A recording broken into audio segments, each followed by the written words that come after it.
அனைத்து விவசாயிகளுக்கும் ஒரு மகிழ்ச்சியான செய்தி வந்திருக்கிறது. பயிர்க்கடன் தள்ளுபடி குறித்த ஒரு அறிவிப்பானது வந்திருக்கு. ஸோ அது சம்மந்தப்பட்ட செய்தி தான் இந்த வீடியோவில் பார்க்க போகிறோம். திருச்சியில் நடைபெற்ற மக்கள் காப்போம் தமிழகத்தை மீட்போம் என்ற கூட்டத்தில் உரையாற்றிய முன்னாள் முதல்வர் எடப்பாடி பழனிசாமி அவர்கள் தற்போது விவசாயிகளுக்கு பயிர்க்கடன் வழங்குவதில் சிக்கல்கள் இருக்குது. குறிப்பாக சிபில் ஸ்கோர் கேட்குறாங்க. சிபில் ஸ்கோர் நீங்கள் எந்த ஒரு கடன், பொதுவாக மக்களுக்கு எல்லாருக்குமே தெரியும், எந்த ஒரு கடனாகட்டும், ஒரு 10,000 ரூபாய்க்கு மொபைல் ஃபோன் எடுக்கிறதுலேருந்து எந்த ஒரு இஎம்ஐயில் ஃப்ரிட்ஜு, வாஷிங் மிஷின், இந்த மாதிரி எந்த ஒரு பொருள் எடுத்தாலும், பயிர்க்கடன், வீட்டுக்கடன், இந்த மாதிரி எந்த ஒரு கடன் வாங்கினாலும் சரி, கண்டிப்பாக சிபில் ஸ்கோர் கேட்பாங்க. அப்படி ஒரு விஷயம் இருக்குது. சிபில் ஸ்கோர், உங்களுடைய சிபில் ஸ்கோர் எவ்வளோ இருக்குது அப்படின்னு சொல்லி கேட்பாங்க.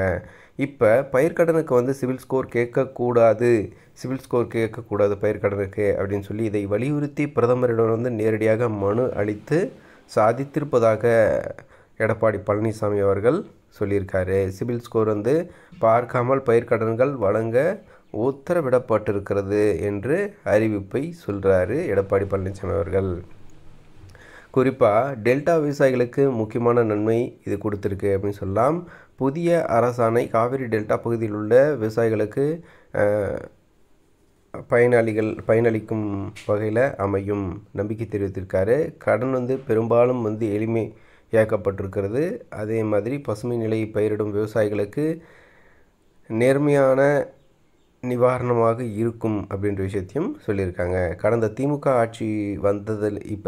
ஆட்சி வந்ததிலிருந்தே பார்த்திங்க அப்படின்னாக்கா நிறைய சிக்கல்கள் இருக்குது, அந்த மாதிரி சொல்லியிருக்காங்க. அதே மாதிரி இறுதியாக என்ன சொல்கிறாங்க அப்படின்னாக்கா 2026 தேர்தலில் 2026 சட்டமன்ற தேர்தலை மையமாக கொண்டு திட்டமிடப்பட்டிருக்கும் கூட்டணி கொள்கைகள் மற்றும் நடவடிக்கைகள் தொடர்பாக முழுமையான அறிவிப்பு 2026 ஜனவரி மாதத்தில் வெளியாகும் அப்படின்னு சொல்லியிருக்காரு எடப்பாடி பழனிசாமி அவர்கள். தமிழக அரசிடம் கோரிக்கை வைத்திருந்த நிலையில் மத்திய அரசு நிறைவேற்றிருக்கு அப்படின்ற விஷயத்தையும் சொல்லியிருக்காங்க. இப்போ 2 விஷயம் என்ன அப்படின்னாக்கா, பயிர்க்கடனுக்கு சிபில் ஸ்கோர் பார்க்க மாட்டாங்க, உங்களுடைய சிபில் ஸ்கோரே இல்லைனாலும் உங்களுக்கு பயிர்க்கடன் கிடைக்கும் அப்படின்ற விஷயத்தையும், ஜனவரி மாதம் 2026 ஜனவரி மாதம் பயிர்க்கடன் வழங்குவது, பயிர்க்கடன் தள்ளுபடி பயிர்க்கடன் குறித்தும் இன்னொரு மிக முக்கியமான செய்தியானது வெளியாக போகுது அப்படின்ற விஷயத்தையும் பார்க்க முடியுது. 2026 எலெக்ஷன் ஏப்ரல் மே அந்த மாதங்களில் நடக்கும். ஸோ அப்போ ஜனவரி மாதம் பயிர்க்கடன் தள்ளுபடி குறித்த மகிழ்ச்சியான செய்திகள், அறிவிப்புகள் எல்லாமே வெளியாகும் என்பது குறிப்பிடத்தக்க விஷயம். மேலும் புதிய அப்டேட் மற்றும் புதிய தகவல்களுடன் அடுத்த வீடியோக்களில் சந்திக்கிறேன். நன்றி.